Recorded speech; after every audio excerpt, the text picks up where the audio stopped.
ഏകദേശം 4.5 ബില്യൺ വർഷങ്ങൾക്ക് മുൻപ് ഗ്രാവിറ്റി വലിയൊരു തന്മാത്രാ മേഘത്തെ പിടിച്ച് കുലുക്കി വലിച്ചെറിഞ്ഞപ്പോൾ അവിടെ നിന്ന് നമ്മുടെ സൗരയൂഥത്തിൻ്റെ രൂപീകരണം ആരംഭിച്ചു.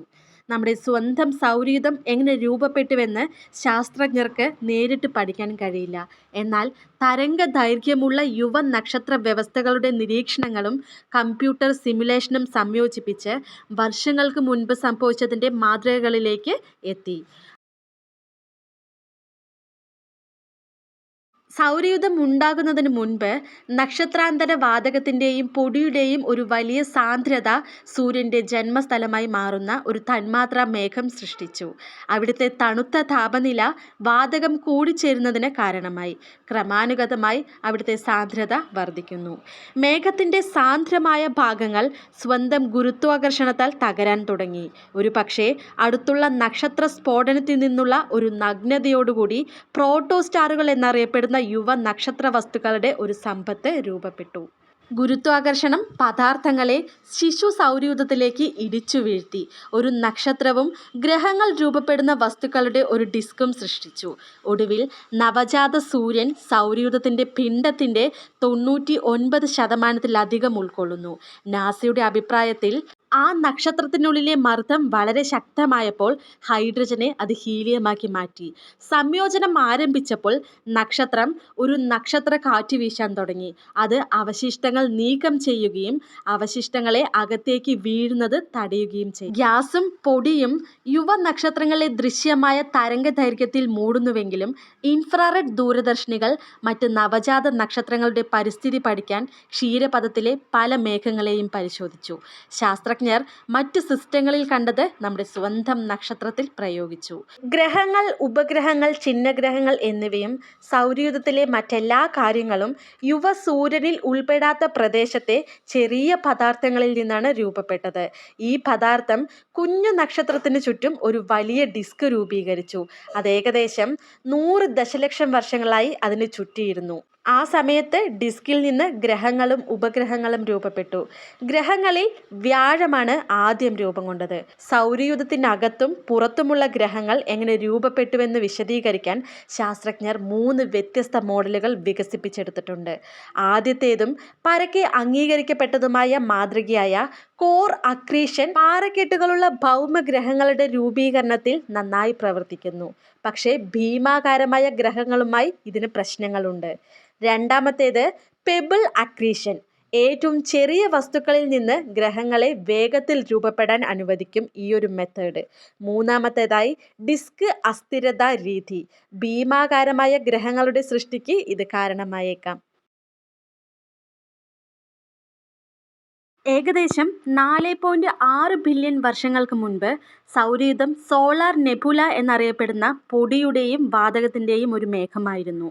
അത് കറങ്ങാൻ തുടങ്ങിയപ്പോൾ ഗുരുത്വാകർഷണം ആ പദാർത്ഥത്തെ സ്വയം തകർത്തു. നെബുലയുടെ മധ്യഭാഗത്ത് സൂര്യൻ രൂപപ്പെട്ടു. സൂര്യൻ്റെ ഉദയത്തോടെ ശേഷിക്കുന്ന വസ്തുക്കൾ ഒന്നിച്ചു ചേരാൻ തുടങ്ങി. കോർ അക്രീഷൻ മോഡൽ അനുസരിച്ച് ഗുരുത്വാകർഷണ ബലത്താൽ ബന്ധിക്കപ്പെട്ട ചെറിയ കണങ്ങൾ വലിയ കണങ്ങളായി രൂപപ്പെടാൻ തുടങ്ങി. സൗരക്കാറ്റ് ഹൈഡ്രജൻ, ഹീലിയം തുടങ്ങിയ ഭാരം കുറഞ്ഞ മൂലകങ്ങളെ അടുത്ത പ്രദേശങ്ങളിൽ നിന്ന് തുടച്ചു നീക്കി. ഭൗമലോകങ്ങൾ സൃഷ്ടിക്കാൻ ഭാരമേറിയതും പാറയുള്ളതുമായ വസ്തുക്കൾ മാത്രം അവിടെ അവശേഷിപ്പിച്ചു.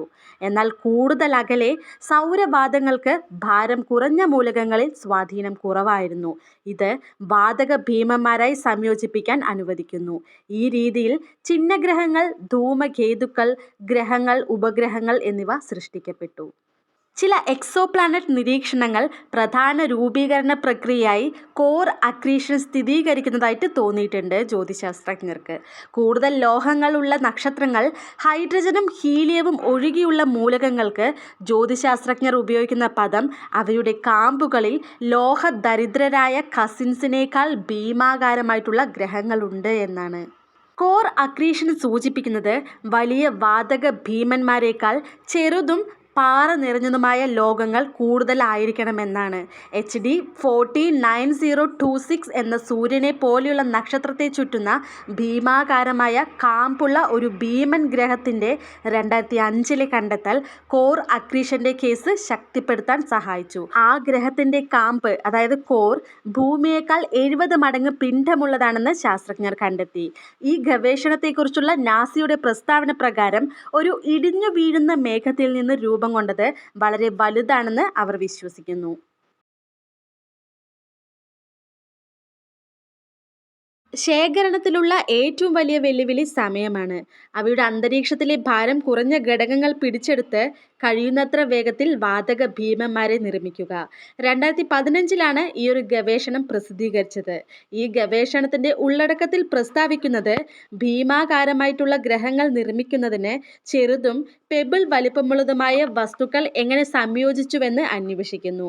ഗ്രഹങ്ങൾ രൂപം കൊള്ളുന്ന സൗര നെബുലയുടെ ലളിതമായ ഘടനയിൽ നിന്ന് ആരംഭിച്ച് ഭീമൻ ഗ്രഹവ്യവസ്ഥയിൽ അവസാനിക്കുന്നതിനെക്കുറിച്ച് പ്രസ്താവിക്കുന്ന ആദ്യത്തെ മാതൃകയാണിത്. ഈ പഠനത്തിന് നേതൃത്വം നൽകിയ ഹരോൾഡ് ലെവിസൺ പറഞ്ഞു. 2012 സ്വീഡനിലെ ലണ്ട് സർവകലാശാലയിലെ ഗവേഷകരായ മൈക്കിൾ ലെബ്രോഡ്സും ആൻഡേഴ്സ് ജോഹൻസണും ഈ ചെറിയ അവശിഷ്ടങ്ങൾക്ക് ഭീമാകാരമായിട്ടുള്ള ഗ്രഹങ്ങളെ അതിവേഗത്തിൽ നിർമ്മിക്കാൻ സാധിക്കുമെന്നും പറഞ്ഞു. ഇങ്ങനെയാണ് ഭീമാകാരമായിട്ടുള്ള ഗ്രഹങ്ങൾ ഉണ്ടായത് എന്നാണ് ഈ ഒരു മെത്തേഡ് പറയുന്നത്. മറ്റു മോഡലുകൾ വാതക ഭീമന്മാരുടെ രൂപീകരണം വിശദീകരിക്കാൻ പാടുപെടുന്നു. കോർ അക്രീഷൻ മോഡലുകൾ അനുസരിച്ച് ഈ പ്രക്രിയയ്ക്ക് ദശലക്ഷക്കണക്കിന് വർഷങ്ങളെടുക്കും. ആദ്യകാല സൗരയൂഥത്തിൽ പ്രകാശവാതകങ്ങൾ ലഭ്യമായിരുന്നതിനേക്കാൾ കൂടുതൽ ഭീമാകാരമായിട്ടുള്ള ഗ്രഹങ്ങൾ വളരെ വേഗത്തിൽ രൂപം കൊള്ളുന്നു, ഏതാനും ദശലക്ഷം വർഷങ്ങൾക്കുള്ളിൽ തന്നെ. കൊളറാഡോയിലെ ബോൾഡാറിലെ സൗത്ത് വെസ്റ്റ് റിസർച്ച് ഇൻസ്റ്റിറ്റ്യൂട്ടിലെ ഗവേഷകനായ കെവിൻ വാൾസ് space.com പറഞ്ഞു, സൂര്യന് ചുറ്റും ഗ്യാസ് ഡിസ്ക് മാത്രമായതിനാൽ ഇത് സമയപരിധി സൃഷ്ടിക്കുന്നു. 4 മുതൽ 5 ദശലക്ഷം വർഷം വരെ നീളുന്നു. ഡിസ്ക് അസ്ഥിരത എന്ന താരതമ്യേന പുതിയ സിദ്ധാന്തം ഈ വെല്ലുവിളിയെ അഭിമുഖീകരിക്കുന്നു. ഗ്രഹരൂപീകരണത്തിൻ്റെ ഡിസ്ക് അസ്ഥിരതയുടെ മാതൃകയിൽ സൗരയൂഥത്തിൻ്റെ ജീവിതത്തിൻ്റെ തുടക്കത്തിൽ പൊടിയുടെയും വാതകത്തിൻ്റെയും കൂട്ടങ്ങൾ പരസ്പരം ബന്ധപ്പെട്ടിരിക്കുന്നു.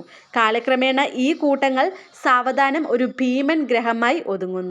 1000 വർഷത്തിനുള്ളിൽ ഗ്രഹങ്ങൾക്ക് ഈ രീതിയിൽ രൂപം കൊള്ളാൻ കഴിയുമെന്നാണ് ഈ മോഡലുകൾ നിർദ്ദേശിക്കുന്നത്. ഇത് അതിവേഗം അപ്രത്യക്ഷമാകുന്ന ഭാരം കുറഞ്ഞ വാതകങ്ങളെ കൂടുതൽ ആ ഒരു ഇതിലോട്ട് അനുവദിക്കുന്നു. അങ്ങനെ അവയ്ക്ക് ഒരു പരിക്രമണ സ്ഥിരതയും ആവശ്യത്തിന് മാസും എത്തിച്ചേരാൻ സഹായിക്കുന്നു. ശാസ്ത്രജ്ഞർ സൗരയൂഥത്തിനുള്ളിലെ ഗ്രഹങ്ങളെയും മറ്റ് നക്ഷത്രങ്ങളെയും കുറിച്ച് പഠിക്കുന്നത് തുടരുമ്പോൾ വാതക ഭീമന്മാർ എങ്ങനെ രൂപപ്പെട്ടുവെന്ന് അവർക്ക് നന്നായി മനസ്സിലാക്കാൻ സാധിക്കും.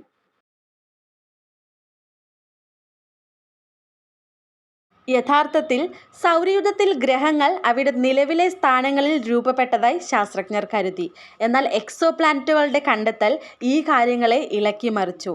ഏറ്റവും വലിയ ചില ലോകങ്ങളെങ്കിലും അവയുടെ സമീപ പ്രദേശങ്ങളിലൂടെ കുടിയേറാൻ കഴിയുമെന്ന് അത് വെളിപ്പെടുത്തി. സൗരയൂഥത്തിൻ്റെ ആദ്യ നാളുകളിൽ ഭീമാകാരമായ ഗ്രഹങ്ങൾ വൃത്താകൃതിയിലുള്ള ഭ്രമണപഥത്തിൽ ബന്ധിപ്പിച്ചിരുന്നുവെന്ന് ഈ മാതൃക നിർദ്ദേശിക്കുന്നു. നെപ്റ്റ്യൂണിൻ്റെ ഇപ്പോഴത്തെ ഭ്രമണപഥത്തിനപ്പുറം ഭൂമി സൂര്യൻ ദൂരത്തിൻ്റെ ഏകദേശം 35 മടങ്ങ് വരെ നീണ്ടുകിടക്കുന്ന പാറകളുടെയും മഞ്ഞുപാളികളുടെയും ഒരു വലിയ ഡിസ്ക് അവയെ ചുറ്റുന്നു. ഗ്രഹങ്ങൾ ചെറിയ ശരീരങ്ങളുമായി ഇടപഴകുമ്പോൾ, അതായത് ചെറിയ വസ്തുക്കളുമായി ഇടപഴകുമ്പോൾ ഈ വസ്തുക്കളിൽ ഭൂരിഭാഗവും സൂര്യന് നേരെ ചിതറുന്നു. ഈ പ്രക്രിയ വലിയ വസ്തുക്കളെ ചെറിയ വസ്തുക്കളുമായിട്ട് ഊർജം ട്രാൻസ്ലേറ്റ് ചെയ്യാൻ കാരണമായി. ശനി, നെപ്റ്റ്യൂൺ, യുറാനസ് എന്നിവയെ സൗരയൂഥത്തിൻ്റെ കൂടുതൽ ദൂരത്തേക്ക് ഇതയച്ചു. ഒടുവിൽ ചെറിയ വസ്തുക്കൾ വ്യാഴത്തിലെത്തി. അത് സൗരയൂഥത്തിൻ്റെ അരികിലേക്കോ അല്ലെങ്കിൽ അതിൽ നിന്ന് പൂർണ്ണമായും പുറത്തേക്കോ പോയി. വ്യാഴത്തിനും ശനിക്കുമിടയിലുള്ള ചലനം യുറാനസിനെയും നെപ്റ്റ്യൂണിനെയും കൂടുതൽ വിചിത്രമായ ഭ്രമണപഥങ്ങളിലേക്ക് നയിച്ചു. ഈ ജോഡിയെ മഞ്ഞുപാളികളുടെ ശേഷിക്കുന്ന ഡിസ്കിലേക്ക് തള്ളിവിട്ടു. ചില പദാർത്ഥങ്ങൾ അകത്തേക്ക് വന്നു. അവിടെ വൈകാതെ കനത്ത ഒരു ബോംബാർഡ്മെൻറ്റ്സിനിടെ ഭൗമഗ്രഹങ്ങളിൽ അത് വന്നിടിച്ചു. മറ്റു വസ്തുക്കൾ പുറത്തേക്ക് എറിയപ്പെട്ടു. അത് കൈപ്പർ ബെൽറ്റ് സൃഷ്ടിക്കപ്പെട്ടു. അതിനുശേഷം നെപ്റ്റ്യൂണും യുറാനസും അതിൻ്റെ സ്ഥലങ്ങൾ പരസ്പരം മാറി. ഒടുവിൽ ശേഷിക്കുന്ന അവശിഷ്ടങ്ങളുമായുള്ള ഇടപെടലുകൾ മൂലം സൂര്യനിൽ നിന്നുള്ള നിലവിലെ ദൂരത്തിലെത്തിയപ്പോൾ ജോഡി നെപ്റ്റ്യൂണും യുറാനസും കൂടുതൽ വൃത്താകൃതിയിലുള്ള പാതകളിൽ സ്ഥിര താമസമാക്കി. വഴിയിൽ നമ്മുടെ സൗരയൂഥത്തിൻ്റെ അംഗങ്ങളെ ചിലപ്പോൾ നഷ്ടപ്പെട്ടേക്കാം. ഈ ചലനത്തിലൂടെ അയൽപക്കത്ത് നിന്ന് 1-2 ഭീമൻ ഗ്രഹങ്ങളെ പുറത്താക്കിയിരിക്കാം. നെസ്വർണി എന്ന ഗവേഷകൻ space.comനോട് പറഞ്ഞത്, ആദ്യകാലങ്ങളിൽ സൗരയൂഥം വളരെ വ്യത്യസ്തമായിരുന്നുവെന്നും മറ്റു നിരവധി ഗ്രഹങ്ങൾ ഒരുപക്ഷെ നെപ്റ്റ്യൂണിനെ പോലെ പിണ്ഡമുള്ളവ രൂപപ്പെടുകയും വിവിധ സ്ഥലങ്ങളിലേക്ക് ചിതറിക്കിടക്കുകയും ചെയ്തു എന്നുമാണ്.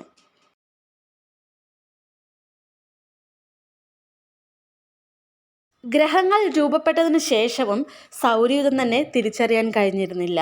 ഭൂമി ജീവന്റെ പരിണാമത്തിന് കാരണമായതായി പല ശാസ്ത്രജ്ഞരും സംശയിക്കുന്ന ഉയർന്ന ജലാംശം കാരണം ഗ്രഹങ്ങളിൽ നിന്നും വേറിട്ടു നിന്നു. ഭൂമിയിലേക്ക് വെള്ളമെത്തിച്ച ഏത് പ്രക്രിയയും ശുക്രനിലും ചൊവ്വയിലും സംഭവിച്ചേക്കാം. എന്നാൽ ശുക്രനിലെ ഉയർന്ന താപനിലയും ചൊവ്വയിലെ നേർത്ത അന്തരീക്ഷവും ഈ ലോകങ്ങളെ ജലം നിലനിർത്തുന്നതിൽ നിന്ന് തടഞ്ഞു. അതിൻ്റെ ഫലമായി ഇന്ന് നമുക്ക് അറിയാവുന്ന വരണ്ട ഗ്രഹങ്ങളായി മാറി.